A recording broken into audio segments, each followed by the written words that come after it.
네, 안녕하세요. 오늘 구면인 분들도 많고, 그다음에 또 초면인 분들도 있는데요. 저는 두 번째 그 과제인 프로그램 개선, 매개자 양성 프로그램 개선 및 고도화 방안 연구 용역을 수행한 저는 좀 타지에서 왔습니다. 저만 지금 혼자 왕따 같은 느낌이 좀 들긴 하는데, 그래도 워낙 따뜻한 시선으로 바라봐 주셔서 오늘 발표를 무사히 잘 할 수 있을 것 같습니다. 예, 대신대학교의 한지영 교수입니다. 다시 한번 인사드리겠습니다. 네, 완주 지금 계속 여러 번 왔다 갔다 하는데요. 너무 좋아요. 진짜. 여기 저 이렇게 그 서울이나 경기 쪽에 있다가 여기 내려오면 이렇게 굉장히 이렇게 따뜻한 느낌 있잖아요. 그래서 너무 좋은 것 같아요. 나중에 뭐 낙향을 하고 싶다 이러면 한번 여기 와서 살아볼까 이런 생각이 들 만큼 너무 따뜻한 곳인 것 같습니다. 이거를 제가 내려갈 수 있는지를 내려가시네요. 근데 양이 좀 많아서 아시는 것처럼 저는 그 지금 양성 프로그램이 있고 그 양성 프로그램을 통해서 매개자분들께서 이제 초보 매개자도 양성이 되고 그다음에 이제 경력이 아주 많은 이제 매개자들을 위한 여러 가지 프로그램들도 있는 걸로 알고 있는데요. 그게 이제 임성희 센터장님의 이제 머릿속에서 전문성을 기반으로 해서 굉장히 탄탄하게 잘 구성된 거를 가지고 한 10년 넘게 지금 운영이 되다 보니까 아무래도 세상도 많이 바뀌고 또 그 이제 매개자 선생님들께서 실제 학교 현장에 나가시다 보니까 이러이러한 좀 부족함도 좀 있는 것 같다. 또는 학교 현장에서 바라봤을 때 또는 외부인의 시선으로 바라봤을 때 이런 개선이 있으면 어떨까라고 하는 의견들이 아무래도 완벽할 수 없잖아요. 저희가 신이 아닌 이상. 그래서 그런 맥락에서 아마 의견들을 제가 조금 다 그냥 이렇게 주워 담아가지고 이거를 정리하고 그다음에 그거에 대한 어떤 새로운 방향을 제가 제시하는 그런 연구를 수행을 했다라고 이해를 해주시면 될 것 같아요. 그래서 저는 그냥 여러분들께서 주신 많은 의견을 그냥 잘 정리하는 사람이었고 그걸 토대로 한번 하나의 모델을 제시한 그런 연구를 진행했는데 아마 같이 다 참여를 해주셨는데 설문지를 저희가 94분에 대해서 120명 중에 94명이니까 굉장히 센터에서 많은 노력을 해주셔서 설문조사를 진행을 했고요. 그다음에 매개자 선생님들 5분하고 함께 저희가 인터뷰를 한 2시간가량 찐하게 했습니다. 그리고 같이 또 담소 나누면서 또 식사도 했고요. 그 다음에 관계자분들, 뭐 이 처음에 초기에 이 사업을 지원해 주셨던 분들, 그 다음에 뭐 학교에 계신 분들, 교육지원청에 계신 분들, 뭐 이런 여러분들하고 저희가 함께 또 인터뷰를 진행을 했고요. 그리고 또 저가 이 연구에 활용했던 거는 매개자분들께서 학교 현장에 나가서 양성 그 프로그램대로 이제 쭉 진행을 하시는 과정에서 교육 후기를 쓰신 것들이 있었어요. 그래서 교육 후기 쓰신 거를 제가 외람되지만 센터에서 받아가지고 그 내용들을 다 분석을 해가지고 어떤 점들이 조금 아픈 부분이었고 좀 미흡한 부분이었고 이것들을 좀 어떤 개선의 의견이 있는지를 좀 전체적으로 정리를 했다 이렇게 생각해 주시면 될 것 같습니다. 그래서 그 내용들을 지금 쭉 다 담고 있는데요. 왜 안 내려가죠? 안 내려가. 그래서 지금 이제 그 내용들이 쭉 있고요. 그 다음에 이제 제가 여기에서 교육과정에 대한 부분이니까 더 뒤로 가가지고요. 그 최근에 올해부터 2025 개정 교육과정이 25년도부터 2022년도에 개정된 교육과정이 적용되는 첫 해입니다. 그리고 2021년도에 교원 양성 기관에 대한 그 교원 양성에 대한 전체적인 시스템에 대한 새로운 그 연구가 진행이 돼서 지금 그런 것들이 교육부 차원에서 적용이 되고 있는 상황이기 때문에 시기적으로 그래서 그런 내용들을 제가 다 가지고 왔는데요. 교원 양성에 대해서도 여기 잠깐 좀 보시면 이제 교육부에 있는 자료들을 제가 갖고 왔는데 지금 현재는 파란색으로 되어 있는 거고 여기 보시면 여기 나오죠? 그다음에 여기 이렇게 빨간색으로 되어 있는 부분은 미래에 교사가 더 갖춰야 될 역량에 대한 부분입니다. 그래서 보시면은 기존의 이제 교과 지식에 대한 거는 현재와 미래가 거의 동등한 수준인데 향후에 현재 대비 미래에서 더 많이 요구되는 부분들이 학습자에 대한 이해 부분과 인성입니다. 현장에 대한 이해도 물론 있고요. 그래서 이런 부분들이 우리 매개자 선생님들께서도 좀 더 우리가 신경을 써야 되는 부분이다라는 생각이 좀 들고요. 그다음에 나중에 이제 보고서가 아마 이제 좀 읽기 좀 드라이하게 저기 아마 나올 것 같지만 어쨌든 지금 그런 내용들 다 정리가 되고 있고요. 그 다음에 지금 여기서 2022 개정 교육과정에서 좀 내용을 보시면 포용성과 창의력을 갖춘 주도적인 사람으로 성장 지원을 비전으로 제시를 하고 있고, 자기주도성, 창의와 혁신, 포용성과 시민성. 그러니까 포용성과 시민성에서는 배려, 소통, 협력, 공감, 공동체 의식. 아마 우리 매기자 선생님들께서 학교의 현장에 가셔서 가장 중요하게 생각하고 있고, 그다음에 그 부분을 역점적으로 학생들을 지도하고 있는 걸로 제가 다 이해를 하고 있어요. 근데 그런 부분에 있어서 지금 매기자 선생님들의 역할이 지금 올해부터 새로 적용되는 개정 교육 과정에서 상당히 중요하게 이미 교육부에서 얘기를 하고 있다라고 하는 점에서 굉장히 앞으로 이 제도에 대한 의미 있는 가치와 더 어떤 고도화에 대한 부분에 대해서 이 자료들을 보면서 제가 확인할 수 있었습니다. 그 다음에 이거 근데 제가 여기 너무 상황이 너무 힘든데요. 그리고 이제 그 아시는 것처럼, 그래서 이제 여기 시사점에서도 제가 여기 말씀을 드렸는데 여기 적어놨는데, 아니 힘드네요. 이게 굉장히 힘드네요. 자, 쭉 보겠습니다. 그냥 이렇게 넘기겠습니다. 네, 그게 나을 것 같네요. 네. 여기 이제 시사점에도 예, 여기 이제 보시면은 그 교육과정 및 교원 양성 프로그램의 변화를 매개자 양성 과정과 이런 고려해서 고도화 차원에서 좀 제시해보면, 지역 학교가 함께하는 교육과정 운영의 강조로 인해서 지역 기반의 매개자를 활용한 학교 교육의 지역 그 지원은 시대적 과업을 반영한 굉장히 좋은 훌륭한 프로그램이다라는 좀 결론에 도달하게 됐고요. 그 다음에 학생 개개인의 인격적 성장과 공동체 의식 강화의 차원에서 소규모 프로젝트 기반을 강화하면서 각급 학교별 그 학생 발달을 고려한 교사 양성 프로그램에 대한 변화가 우리 그 매개자 양성 프로그램에도 좀 반영됐으면 좋겠다라는 생각을 했고요. 그 다음에 지식교육 이외에 협력자, 소통 중재자, 그다음에 혁신가의 다양한 교사로서의 역할을 어떻게 수행해야 될지에 대한 부분이 학교 선생님들도 신인이 아닌 이상 그런 부분들이 지역사회에 있는 그 교육도 전문가라고 하는 또 한 축인 매개자들과 서로 함께 협업을 하면서 이 만주군에 있는 교육을 완성할 수 있겠다라는 생각을 좀 했습니다. 그 다음에 이제 전 교과 교육과정 안에서 비판적 질문, 토의, 토론 수업, 협업 수업 등 다양한 학습자 주도형 교수법에 대한 매개자 프로그램을 좀 더 강화할 필요가 있겠다. 왜냐하면 이렇게 지금 지향하고 있으니까요.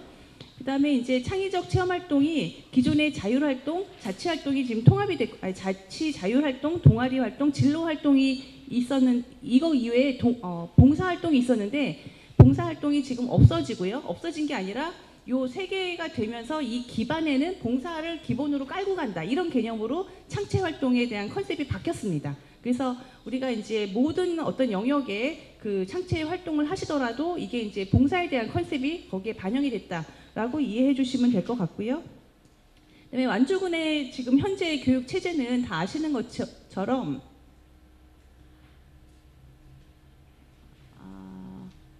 어렵네요.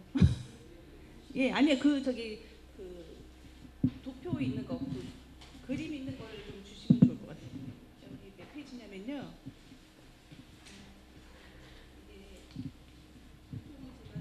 슬라이드를 다 20페이지죠.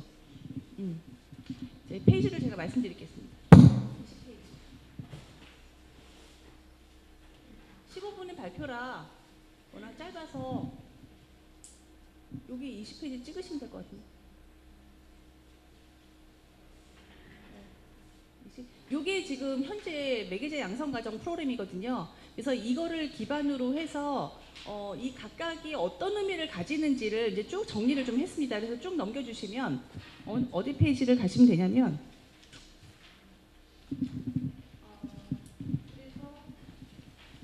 그리고 이제 제가 아까 초대에 말씀드린 것처럼 그 교육 후기를 제가 다 분석을 했다 그랬잖아요. 그래서 36페이지를 좀 봐주시겠습니까?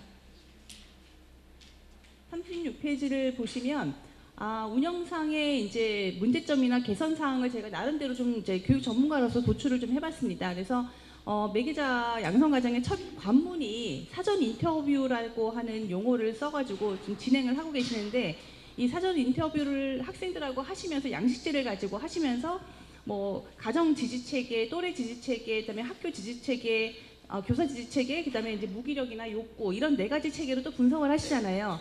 근데 이제 양식에 대한 내용을 보니까 이게 예를 들면 이제 제가 써놨는데 언제 일어났니?라고 하면은 그냥 학생의 어떤 상황에 대한 사실, 팩트를 그냥 물어보는 건데 이걸 가지고 내가 어떤 지지 체계화 하려고 하다 보면 그게 좀 논리적인 연계가 안 되는 측면들이 있더라고요. 그렇죠? 언제 일어났니? 내가 자발적으로 일어났는지, 누구에 의해서 일어났는지, 가정으로부터 내가 어떤 케어를 받으면서 일어났는지 이런 거에 대한 부분은 알 수가 없는 상황인데 그걸 나름대로 분석을 하려고 하다 보니까 A에서 B로 넘어가는 과정에 논리적인 연계가 좀 부족하다.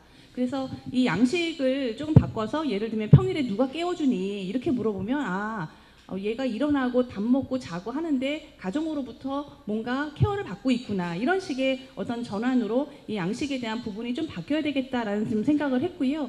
그 다음에 이제 매개자를 통한 그 교육이 매개자 단독으로 진행되는 것이 아니라 우리 학교의 현장은 코티칭을 기본으로 전제하고 있는데 이 그 매개자들의 교사 협의 활동 결과를 분석해 보니까 이게 좀 사전 활동에 좀 집중되는 측면이 좀 있더라고요. 그래서 이 코티칭에 대한 개념은 교육 현장에 들어가기 전에 어떤 프로그램을 기획하고 사전 논의하는 과정부터 맨 뒤에 그 그러니까 사후에 공유하는 어떤 성과 공유의 단계까지 사실은 같이 가야 되는 게 코티칭에 대한 개념인데 이 코티칭 하면서 그런 부분에 있어서는 좀 미스가 있는 것 같다라고 하는 좀 생각을 좀 했고요.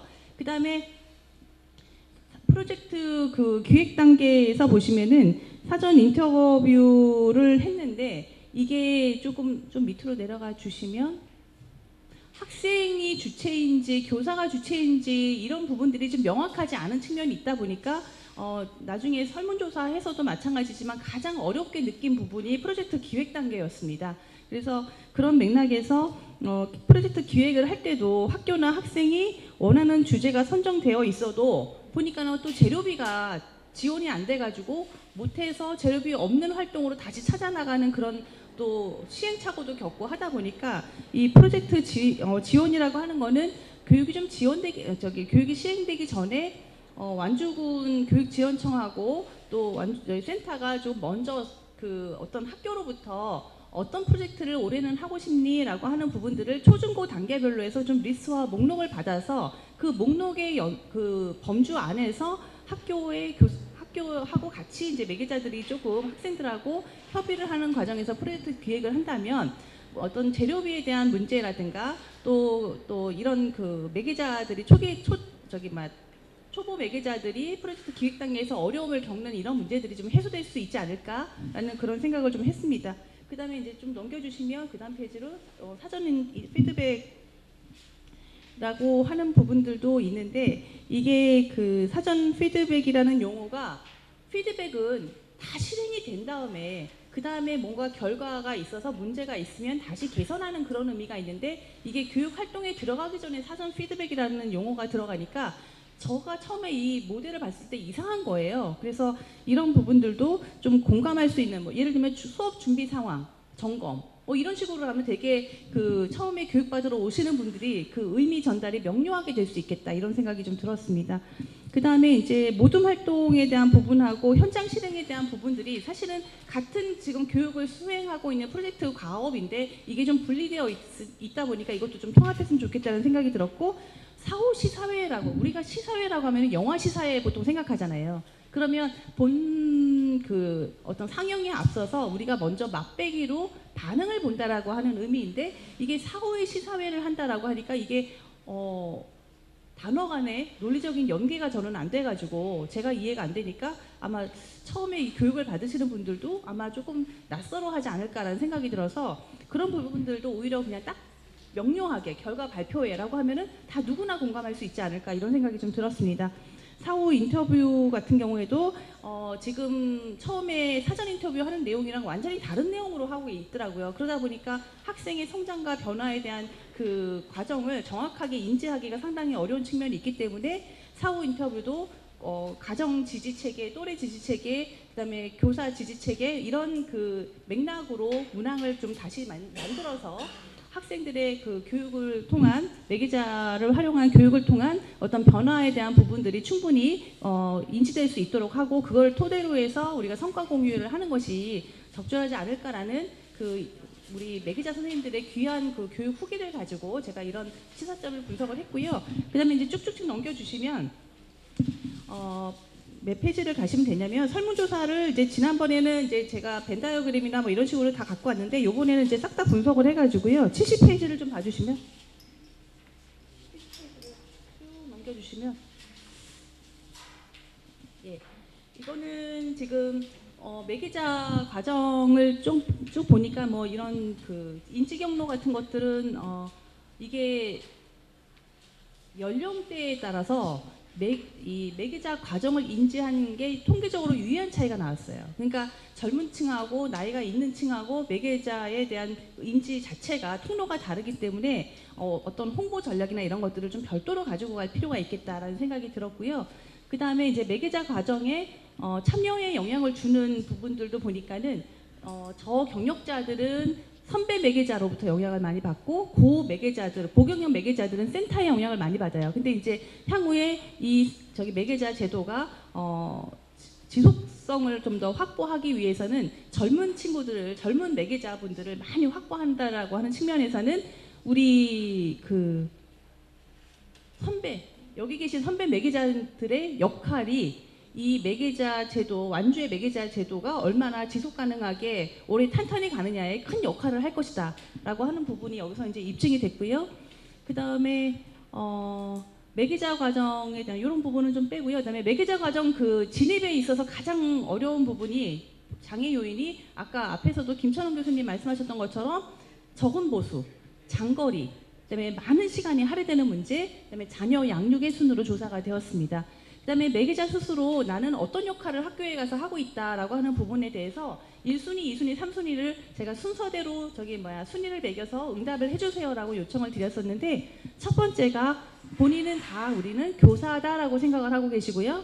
두 번째는 멘토다라고 생각을 하고 계시고 세 번째는 촉진자로 인식을 하고 계십니다. 예, 굉장히 적절하게 잘 하고 계신 것 같고요. 그다음에 매개자 제도 활성화의 장애 요인은 예산과 인프라 부족, 그다음에 학교의 관심 부재, 교육 주체의 공감대 부족하고 홍보, 일반 시민들의 인식 그 부족 같은 부분으로 얘기가 나왔습니다.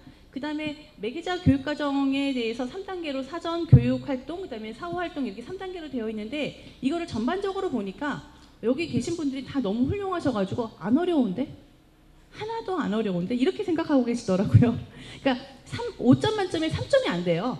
그래서 충분히 올려도 좋겠다. 왜냐하면 올리면 이제 부담스러워 하실 수 있는데 과연 이 매개자분들이 여기서 교육받아갖고 우리 학교에 들어오는데 학교에 들어오는 그 교육지원청의 입장과 교사들의 입장에서는 제대로 전문성을 갖추고 들어온 거 맞아?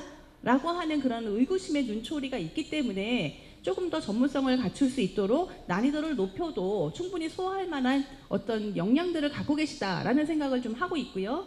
그 다음에 그럼에도 불구하고 굉장히 이 매개자 양성 과정의 이 트레이닝 과정은 굉장히 중요하다라고 생각을 하고 계십니다. 그 중에서도 사전활동 내 프로젝트 기획 단계를 가장 어렵게 생각하고 계시고요. 중요하게 생각하는 부분은 뭐니 해도 실제로 이제 학생들하고 마주 앉아서 프로젝트를 하고 있는 교육 활동의 시간을 가장 중요하게 생각하고 계십니다. 그다음에 이제 그런 부분에 대해서는 성별에 따라서 연령별로 따라서 조금씩 차이가 있는데 그런 것들은 이제 나중에 보고서를 이제 토대로 보시면 될 것 같고요. 그다음에 쭉쭉쭉 더 내려가셔서 보시면 그 다음에 12번째 여기 보면은 매개자 양성 과정이요. 짧다고 생각하시더라고요. 그래서 조금 더 좀 늘려도 되겠다. 그래서 충분히 매개자들이 훈련을 받고 교육을 받고 들어온다라고 좀 전문성을 강화시키는 것이 큰 무리는 없겠다. 이 조사 결과로서는 그렇게 됐습니다. 그렇게 했고요. 그 다음에 이제 그 매개자 양성 과정에 대한 문제점과 개선을 위해서 아까 말씀드렸던 것처럼 다른 그 계층들을 대상으로 해서 다 분석을 진행을 했습니다. 그래서 지금 시간 관계상 요 내용들은 이제 쭉쭉쭉 넘어가겠고요. 그 다음에 맨 마지막에 그림을 하나 보여주시죠. 그래서 많은 좋은 말씀들을 해주셨는데 이거를 이제 제가 제시를 좀 했는데 보니까는 많은 분들이 교육자로서의 기본적인 부분들을 좀 교육해 갖고 와야 되는 거 아니냐. 근데 이제 제가 어제도 제가 학교에서 이제 수업을 하는데 교직과에다가 전화를 했어요. 우리 교사가 되기 위해서 정교사 자격증을 따는 그 과정을 제가 수업을 한다고 지난번에도 말씀드렸잖아요. 그래서 교직과에 전화를 해서 우리 교원 양성 과정에 있는 학생들이 어떤 필수 교육을 받고 있느냐. 그 학생인데도 아직 교사가 되기 전인데도 반드시 이수하는 과목들이 무엇이 있는지를 제가 다 확인을 했거든요. 몇 시간 하느냐. 그랬더니 학생들이 이제 일단 기본적으로 사전 교육이라고 하는 개념으로 저는 아예 바꿨고요.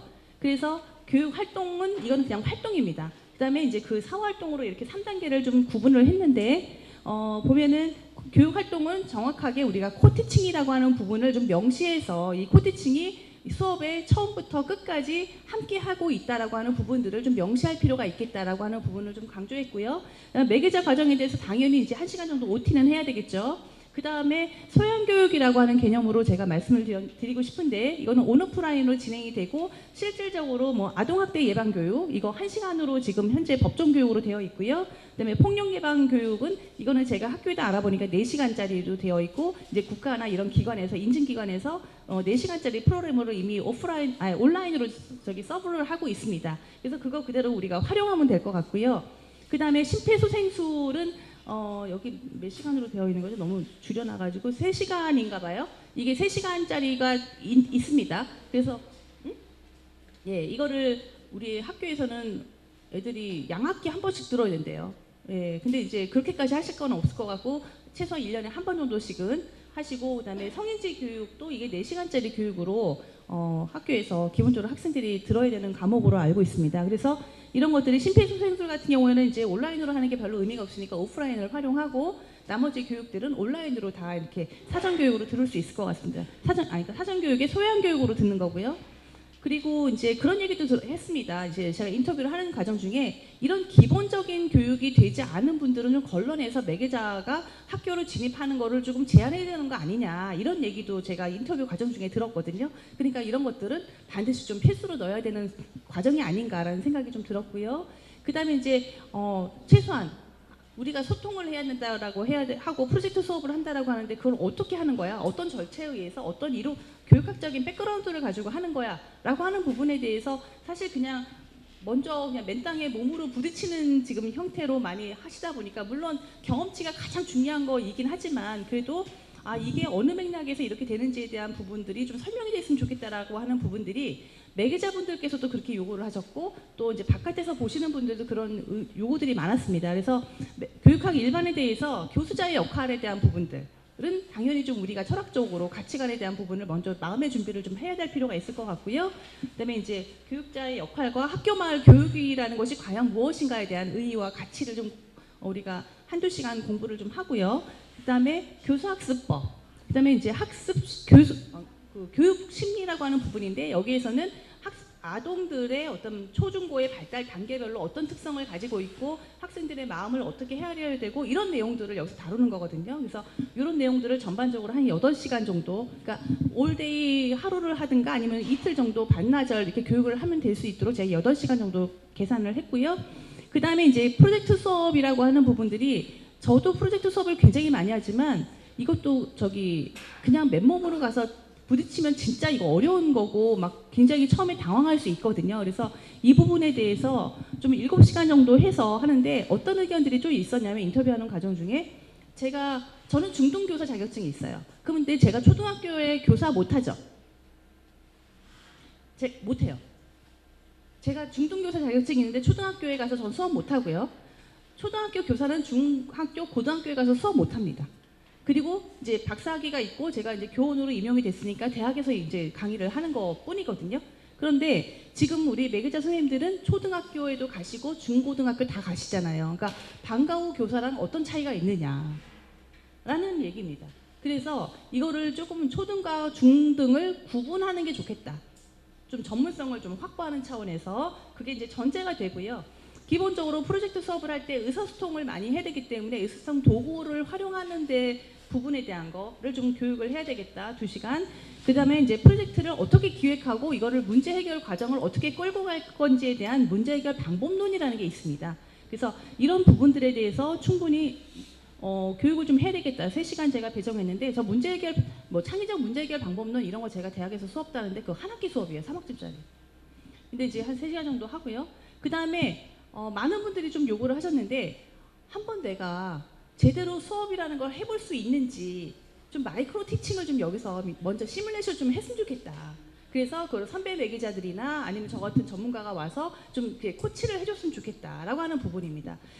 그렇게 이제 문장을 하고 나면 자신감이 생기죠. 아무래도 한번 그래도 저도 우리 학생들 교원 양성 기간 지금 학생들 길러내고 있는데 마이크로 티칭을 시켜요. 그리고 제가 그걸 다 촬영을 해요. 그래서 개별 학생들한테 다 보내줘요. 그러면 학생들이 교수님 저 한 번만 더 하면 안 돼요? 시간 없어. 왜냐하면 여러 학생들이 있으니까. 그렇게 그 과정 중에 지금 4학년 정도 된 학생들도 계속 그 과정을 막 한 20시간 정도 애들이 들어야 되거든요. 그럼 굉장히 많은 거죠, 수업이. 그쵸? 15주 수업을 그렇게 매주 하는 거니까. 그러면 20학점이죠. 20시간이 아니라 20학점. 엄청 많죠, 과목이. 그쵸? 그런데도 학생들이 막 떨어가지고 막 그러는데, 그리고 교생 실습 한 달 나간 나가고. 근데 한 번도 시뮬레이션 하지 않고 나가려니까 우리 저기 뭐 애 키우시다가 경단녀 되셨는데 갑자기 너무 힘드신 거예요. 그래서 이런 상황들이 좀 있었으면 좋겠다. 이렇게 좀 철저하게 사전 교육이 별도로 진행된 다음에 교육 활동에 좀 우리가 투입이 됐으면 좋겠다. 그래서 그때 이제 사전 인터뷰를 하시고 그 다음에 프로젝트 기획 및 수업 계획서를 좀 여기서 교사 선생님이랑 같이 좀 작업을 하시고 그 다음에 수업 준비 상황을 점검을 좀 하신 다음에 그다음에 프로젝트 수업을 모든 활동 관찰, 촉진을 같이 하시면서 전반적으로 진행을 하시고 결과 발표회를 하시고 사후 인터뷰를 학생들하고 하면서 이제 사후 활동으로 넘어가서 교실을 떠나서 평가 공유회를 하고 그다음에 관계기관 정기 협의회를 통해서 피드백을 하는 이런 과정으로 가야 되겠다라는 생각이 들고요. 이런 모든 일련의 과정에서는 공유와 소통이 전제돼야 되는 거고, 보니까 선생님들께서 매개자 선생님들께서 성장일지를 너무 많이 쓰고 계시더라고요. 매주 매차시 힘들지 않으셨어요, 선생님들? 눈물 없이 들을 수가 없어요, 그렇죠? 그래서 그것도 굳이 사전 인터뷰 단계에서부터 다 굳이 성장일지를 그렇게 꼭 써야 되는가라는 생각이 들어서 본격적으로 수업이 들어가는 그 프로젝트 수업 단계부터 성장일지를 쓰면서 좀 선생님들의 노고를 좀 최소화하면서 우리가 효율적으로 우리가 자료를 같이 공유하고 또 피드백할 수 있는 기본적인 어떤 토대를 마련하는 체계로 가는 것이 좀 적절하지 않을까라는 식으로 했고요. 이 내용에 대한 이제 자세한 설명은 제가 보고서로 다 드리도록 하겠습니다. 이상 제 발표를 마치도록 하겠습니다. 고맙습니다.